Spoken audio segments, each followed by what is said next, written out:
Friends, मैं एक business entrepreneur हूँ। तो मेरा बिजनेस के बारे में किसी एक पर्सन से मैंने चर्चा किया, तो उसको दिखाया, मेरा कॉन्सेप्ट के बारे में पूरे डिटेल्स बताया। बताने के बाद वो मुझसे यही पूछा कि सर आपके जो कॉन्सेप्ट है मुझे बहुत अच्छा लगा, बहुत बढ़िया कॉन्सेप्ट है, मैं इसके साथ काम तो कर लूँ, बट मैं डिसीजन कैसे लूँ। एक डिसीजन लेना जरूरी है सर कोई काम करने से पहले। मैं बोले बिल्कुल सही है, आपको डिसीजन लेना होगा। डिसीजन लेके आप कमिटेड है तो इस काम को कर सकते हैं, अदरवाइज आप नहीं कर सकते।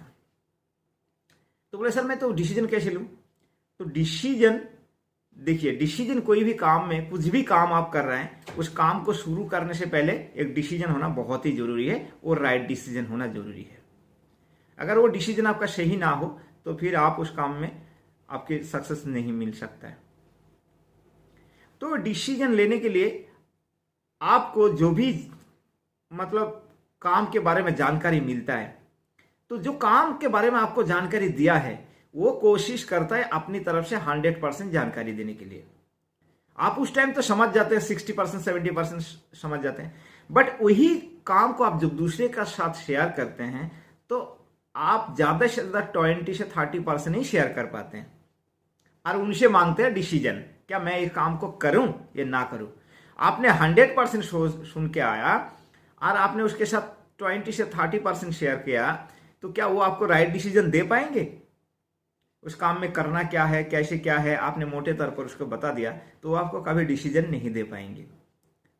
तो ये डिसीजन लेने के लिए आपकी खुद की सोच होना चाहिए, आपकी खुद की थिंकिंग होना चाहिए, आपके अंदर की जो ताकत है उस ताकत का बाहर निकाल के आपको डिसीजन लेना चाहिए। आप दूसरे से डिसीजन लेंगे तो दूसरे अपनी सोच की तरह, अपनी थिंकिंग की तरह आपको डिसीजन देंगे।